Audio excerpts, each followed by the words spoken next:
Olá pessoal, bom dia, tudo bem? Sejam bem-vindos ao nosso Power Morning, a nossa devocional matinal aqui, onde nós extraímos das Sagradas Escrituras ali sabedoria para conseguirmos superar os nossos desafios da vida, os nossos problemas, superar os nossos obstáculos, né? Receber dicas desse tesouro de conhecimento que é a Bíblia, para que nós possamos usar esse conhecimento para superar os obstáculos dos nossos dias, né? Porque a Bíblia foi escrita durante milhares de anos e nesses milhares de anos as pessoas viveram problemas muito semelhantes aos problemas que vivemos hoje. Pode ser até que naquela época não tinha internet, não tinha computador, não tinha eletricidade, não tinha avião, mas os problemas humanos não eram tão distintos, né? As angústias, os desafios, né? Os obstáculos eram muito semelhantes e a Bíblia explica e ensina e relata maneiras como essas pessoas venceram esses obstáculos e superaram essas barreiras. E a gente busca esse conhecimento ali. Nós estamos agora no capítulo 4 de Ruth, né? No momento em que Boaz, determinado a resolver aquele problema, assim como Noemi havia dito que ele não ia simplesmente descansar enquanto não resolvesse aquele problema. Tá? O Maguinho está perguntando se eu vi o que aconteceu em Nova York. Vi sim, já era o que estava acontecendo já há muito tempo em outros lugares, né? Inclusive no Texas, e o próprio governo americano já tinha dado uma orientação nesse sentido para todo o país. Um abraço aí para o André, valeu André, forte abraço aí. E Boaz, assim como Ruth, são pessoas focadas, são pessoas determinadas, né?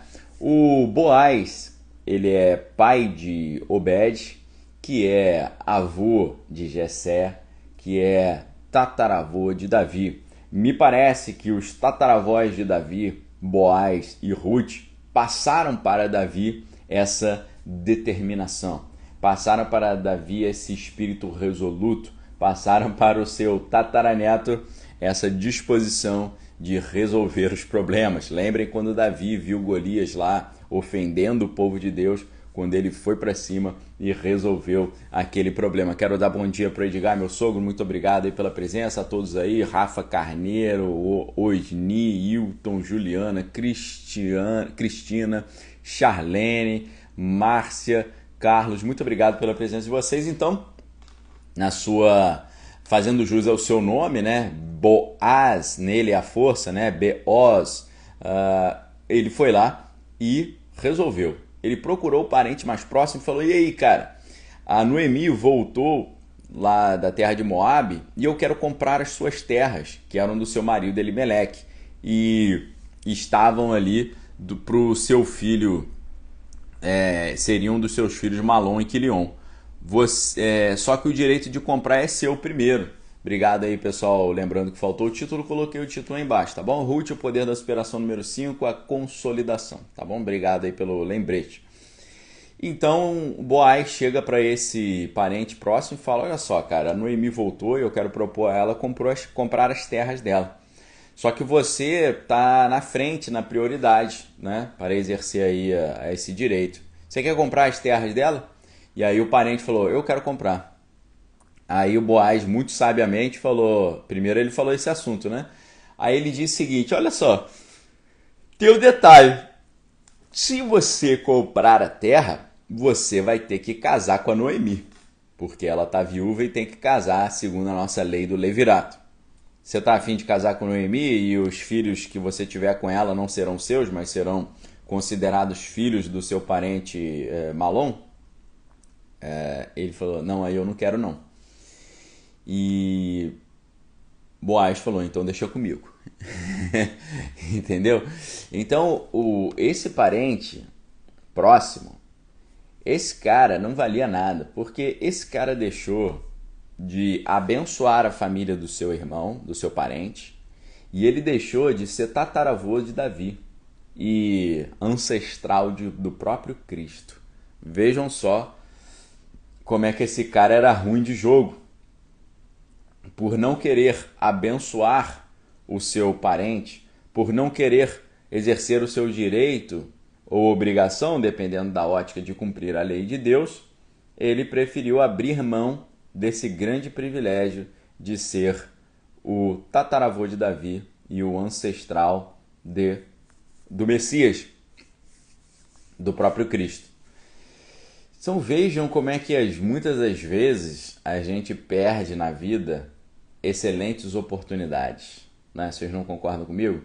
Esse cara aqui simplesmente perdeu uma excelente oportunidade. Provavelmente ele era irmão de Elimeleque, marido de Noemi, sogro de Ruth, e o Boaz era sobrinho de Elimeleque, né? Então o irmão tinha prioridade.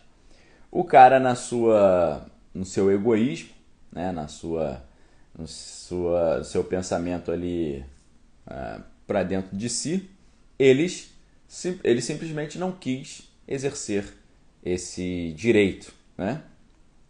Mas estava tudo já programado por Deus. Deus não queria um cara ruim de jogo nesse momento. Eu estou falando nesse momento porque houve durante a linhagem messiânica pessoas que eram ruins de jogo. Sim, pessoas estrangeiras, pessoas da nação do povo de Deus, pessoas que andaram corretamente, pessoas que não andaram corretamente, pessoas que eram mentalmente equilibradas, pessoas que eram mentalmente desequilibradas. Isso para mostrar que o fato da sua família ter problemas não significa que Deus não possa escolher a sua família. Deus escolheu essas famílias aqui, essas pessoas, para comporem a linhagem messiânica, independente do fato, às vezes, delas terem alguns problemas, tá certo? Então isso é importante. O fato esse parente próximo ser um cara ruim de jogo não necessariamente impediria de ser escolhido, mas nesse momento Deus estava precisando de alguém ponta firme, de alguém focado, de alguém que não era egoísta, que não era egocêntrico, que não era pessoa ali que pensava nos seus próprios benefícios, uma pessoa que tinha um olhar para o próximo, que tinha no seu coração o bem do próximo, né? Porque qual é a essência da obra messiânica? A essência da obra messiânica é o sacrifício vicário. O que significa isso? O sacrifício substitutivo. Significa você dar a sua vida em favor do próximo. Né? É isso que Jesus faz e ele fala isso abertamente no Novo Testamento quando ele diz: não existe amor maior do que esse, o dar a vida pelos seus amigos, e eu estou entregando a minha vida em favor de vocês. Então nós vemos que a essência da obra messiânica é entregar a vida pelo próximo, é pensar no bem do próximo, é abrir mão do seu próprio bem, do seu benefício e pensar no benefício do próximo. Obviamente, esse cidadão aqui ruim de jogo, que a Bíblia não diz o seu nome, não fala exatamente o seu grau de parentesco com o Ruth, nem com Noemi, nem com Elimeleque, mas nós estamos vendo que esse cara não tem nos seus melhores interesses o interesse do próximo. Ele não está tão preocupado assim com o bem do próximo. Ele está preocupado com o seu bem. Ele não quer abençoar a família do seu parente. Ele está pensando no seu patrimônio, porque o patrimônio que ele construísse com a Ruth não seria dele, mas seria considerado da linhagem do seu falecido parente, aí, o Malom e o Quilion e o Elimeleque e a própria Ruth. Então ele não quis fazer isso. Cara ruim de jogo pra caramba. Deus não queria ninguém ruim de jogo, Deus queria um cara ponta firme, firmão, focado, pessoa do bem, tá certo? E naquela época tem uma situação ali interessante, né? Naquela época, né? Eles tiravam a sandália para simbolizar o contrato, né? Eles fizeram esse combinado publicamente diante de autoridades daquela sociedade, e a confirmação, né, a confirmação desse contrato, em vez de você ter um papel lá registrado no cartório, você tem uma troca de sandálias, né? Porque a sandália era um dos símbolos ali da pessoa, como se fosse um sinete, né? Como se fosse ali um sinal distintivo da própria pessoa. E essa palavra, né, para sandália em hebraico, ela tem uma relação com a palavra fechar, tá certo? Em hebraico, a palavra para sandália, que é a confirmação desse contrato, é na'al ou na'alá, dependendo aí do masculino e do feminino. E aí, quando você vai ver, né, as diferentes traduções dessa palavra e as suas ramificações, você vai ver que essa palavra ela tem relação com a ideia de ferrolho, né, que é manul em hebraico, né? Na'al e manul. Quando você vai ver, elas têm uma conexão etimológica. Na Bíblia, então, está falando aqui sobre os ferrolhos e trancas, né? Manul significa o ferrolho, na'al é a sandália. Então há uma conexão entre essa ideia de entregar a sandália e passar a trancar também, passar o ferrolho ali, a maçaneta, né? Você fechar essa porta. Por isso que significa essa ideia de fechar um contrato ou fechar um negócio, né? Sandália na'al simboliza o manul, significa o fechamento, encerramento, a confirmação. E essa confirmação aqui desse negócio, né? Antigamente em Israel, para fechar esses negócios de compra ou troca de propriedade, a pessoa entregava a outra a sua sandália. Isso aqui está simbolizando não só um negócio fechado, mas está simbolizando uma maldição fechada. Lembra quando Ló, não sei se vocês se lembram dessa história, não Ló, Jó, perdão. Quando Jó ele começou a interceder em favor dos seus amigos e toda aquela situação desfavorável que ele estava vivendo, problemas na sua saúde física, nas suas finanças, na sua saúde emocional, todo aquele problema caiu por terra e a Bíblia diz, naquele momento a sua sorte virou. Por quê? Naquela hora ali foi fechada a maldição, cerrou a maldição.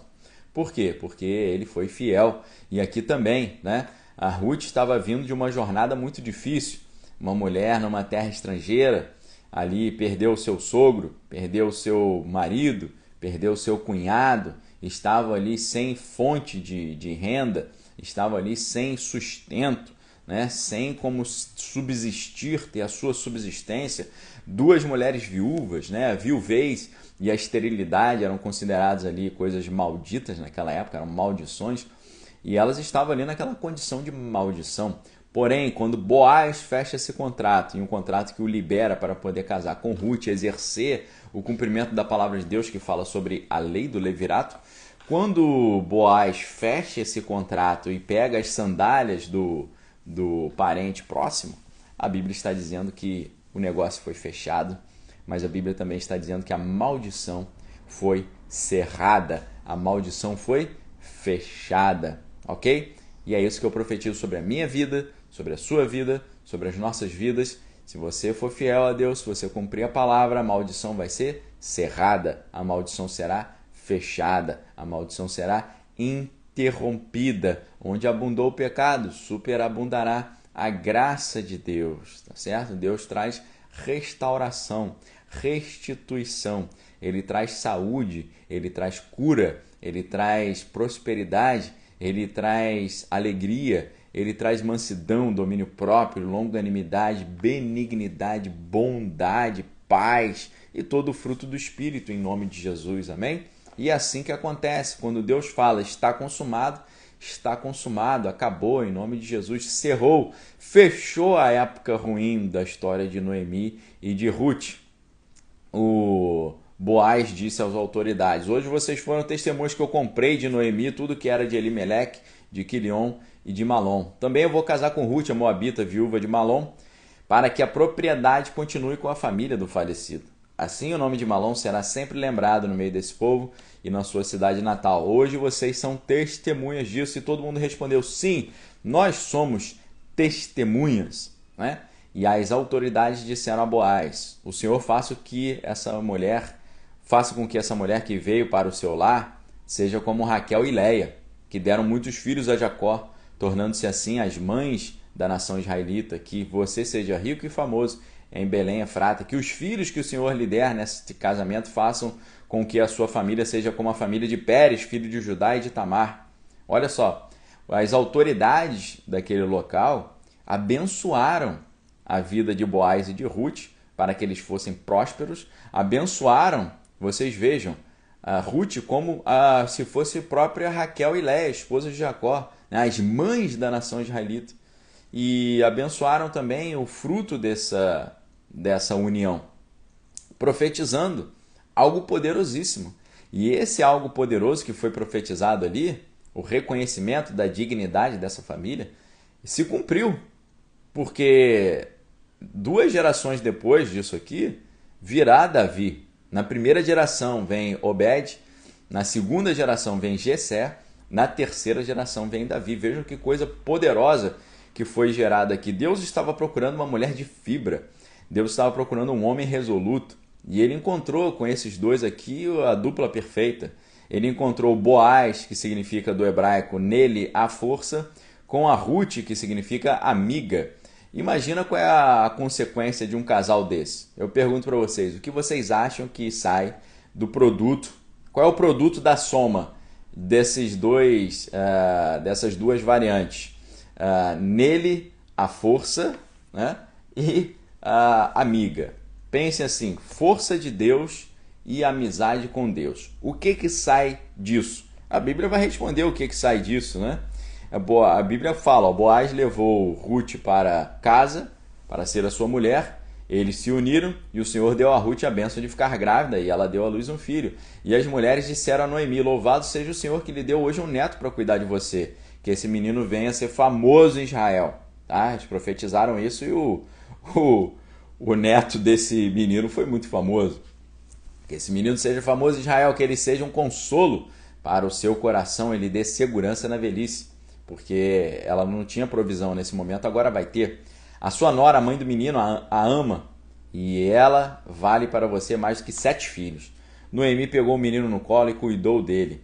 Ao vê-lo, as mulheres da vizinhança diziam, nasceu um filho para Noemi, e lhe deram o nome de Obed. Tá certo? Obed. Eu perguntei para vocês, quando você une aquele em quem há força, né? Esses dois elementos, um homem que tem a força de Deus e uma mulher que é amiga de Deus, qual é o fruto disso? O fruto disso é Obed. O que significa Obed? No nome de Obed, você vai ter o resultado dessa soma da força de Deus com a amizade com Deus. A palavra hebraica é Oved, vem de Abad, significa exatamente o servo. Quando você une a força que vem de Deus, alguém que tem a força de Deus, com alguém que é amigo de Deus, você tem um servo. O servo, ele é alguém que recebe força de Deus e ele é alguém que se torna amigo de Deus. Lembra quando Jesus fala, não vos chamo mais de servos, mas vos chamo de amigos, porque o servo não sabe o que acontece dentro da casa do Senhor, mas eu estou revelando a vocês o que acontece dentro da casa do meu Pai, tá certo? Então, não vos chamo mais de servos, mas de amigos. O servo tem a possibilidade de se transformar em amigo também, assim como a sua mãe, Ruth, né? Então, quando você soma a força de Deus com a amizade com Deus, você tem alguém que serve, né? Aquele que serve, invertendo a ordem, ele tem a força de Deus e ele recebe o poder de amizade de Deus, tá certo? Agora, o servo, ele pode servir outra pessoa com base em obrigação, com base num pedido ou meramente com base na gratidão, tá certo? Se você serve a Deus por obrigação, você não entendeu o que é ser amigo de Deus. Se você serve a Deus porque Ele pediu meramente, você não sabe o que é servir a Deus. Agora, se você serve a Deus com gratidão, ou motivado pela gratidão, aí você está entendendo o que é ser servo de verdade, tá certo? Você não é mais um servo por obrigação, você é um servo por amor, você é um servo por gratidão, tá bom? E é essa a grande diferença. Ruth, ela quis servir a Deus por gratidão. Teu Deus é meu Deus, teu povo é meu povo, onde tu fores irei eu. Ela poderia ficar no conforto da sua terra, do seu país, da sua língua, do seu idioma, da sua cultura, mas ela preferiu abrir mão disso tudo para servir a Deus por gratidão e para se dedicar a Noemi. Ela queria servir Noemi, não deixar essa senhora viúva, sua sogra de Ruth, passar necessidade, tá certo? Então essa foi a motivação de Ruth e eu digo para vocês, essa precisa ser a nossa motivação para servirmos a Deus. Então Obed, Boaz, nele a força, casa com Ruth, que é a amiga, e gera Obed, que é o servo. E Obed vai gerar Jessé. Jessé em hebraico é Ishai. Ishai significa eu possuo. Aí eu pergunto para você, ele possuía o quê? Possuía um rei dentro da sua casa e não sabia. Ishai vem de Yesh, né? Em hebraico, que significa possuir. Então, quando você une a força de Deus com a amizade com Deus, você tem o servo. E o servo gera aquele que possui as coisas de Deus. E depois você gera David. David vem de Dod, em hebraico, significa o amado. Tá bom? Você pode ver até a partir daqui todas as gerações de Davi a partir de Pérez, né, que é filho de Judá. Judá significa aquele que louva ou aquele que é louvado, aquele que é celebrado. Judá teve um filho chamado Pérez. Pérez significa abrir, né, ou abertura. Depois eles tiveram um filho chamado Esrom, que significa ali a ideia do campo, né? Esrom gerou Ram. Ram significa em hebraico, deixa eu conferir aqui para vocês, que de cabeça é difícil lembrar tudo aqui. Ram significa ser alto, né? Ser elevado, trazer para cima, exaltar, né? E o Esrom, só conferindo aqui para vocês, né? Significa isso aí, né? Campo, né? Um campo guardado por uma cerca, tá bom? Então, uma espécie de campo guardado gerou aquele que habita nas alturas, que gerou Aminadab. Aminadab significa o povo da libertação, ou o povo que foi liberado. E Aminadab gerou Naasson. Naasson significa aquele que encanta, né? Que ele traz um encanto ali, né? Aquele que observa diligentemente, aquele que aprende pela experiência. Tem vários significados, né? E eles geraram Salmão. Salmão significa vestes, significa roupa, né? Significa vestido, significa ali a indumentária. E Naasson gerou Salmão, Salmão gerou Boaz, Boaz nele a força, que gerou Obed, que é o servo, que gerou Jessé, que é eu possuo, que gerou Davi, que é o amado, tá bom? Pelos nomes, você vai entendendo a essência de cada um, ok, pessoal? A gente volta na segunda-feira com mais um estudo aqui, se Deus assim permitir. Um abraço para vocês, fique com Deus, examine todas as coisas, retenha o que é bom. Valeu!